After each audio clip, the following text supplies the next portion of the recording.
హైదరాబాద్ మహానగరం నడిబొడ్డున 1000 కోట్ల రూపాయల విలువ చేసే ప్రభుత్వ భూమి కబ్జాకు గురైంది.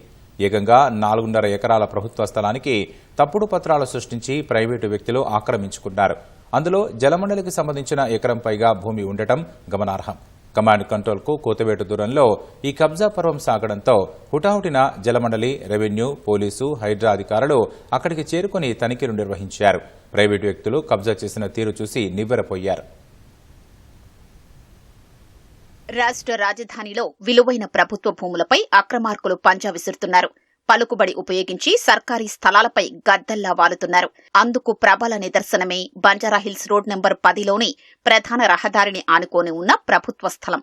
షేక్పేట మండల రెవెన్యూ పరిధిలోకొచ్చే ఈ ప్రభుత్వ భూమిలో సుమారు 4.5 ఎకరాల్ని ప్రైవేటు వ్యక్తులు ఆక్రమించుకున్నట్లు రెవెన్యూ అధికారుల సర్వేలో తేలింది.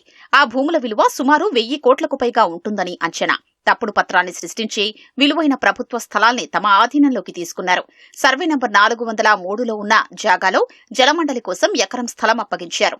దాన్ని ఆనుకుని ఉన్న ఎకరం 20 గుంటల స్థలంపై అక్రమార్కుల కన్నుపడింది. 5 ఎకరాల స్థలం కొన్నానంటూ పార్థసారథి అనే వ్యక్తి బోగస్ సర్వే నంబర్ పత్రాలు సృష్టించడంపై పోలీసులు కేసు నమోదు చేశారు. మరో 8 మంది సైతం సర్వే నంబర్ 403లో ఉన్న స్థలం తమదేనంటూ తప్పుడు పత్రాలతో న్యాయస్థానాన్ని ఆశ్రయించారు. కోర్టు 4 ఎకరాల స్థలంపై స్టేటస్ కో ఇస్తూ తీర్పిచ్చింది. ఇదిలా ఉండగానే మరికొంతమంది ప్రైవేటు వ్యక్తులు ఆ స్థలాన్ని తమ ఆధీనంలోకి తీసుకున్నారు. ఆ స్థలంలోకి ఎవరైనా అడుగు పెడితే దాడులు చేసేందుకు బౌన్సర్లను నియమించుకున్నారు. కబ్జా వ్యవహారం వెలుగులోకి రావడంతో జలమండలి, రెవెన్యూ, హైడ్రా అధికారులు తనిఖీలు నిర్వహించారు. జలమండలి స్థలంతో పాటు ప్రభుత్వ స్థలాన్ని పరిశీలించారు. స్థలం చుట్టూ ఏర్పాటు చేసిన బ్లూ షీట్లపై ఇది ప్రభుత్వ స్థలం అంటూ రాశారు.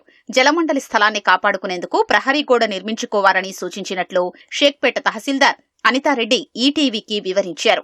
ప్రైవేటు వ్యక్తుల నుంచి స్థలాన్ని ప్రభుత్వ ఆధీనంలోకి తీసుకున్నట్లు వెల్లడించారు. జలమండలికి చెందిన మరో 2 ఎకరాలకు పైగా భూమి కబ్జాకు గురి కాలేదని, తమ ఆధీనంలోనే ఉన్నట్లు జలమండలి ఎండీ అశోక్ రెడ్డి స్పష్టం చేశారు.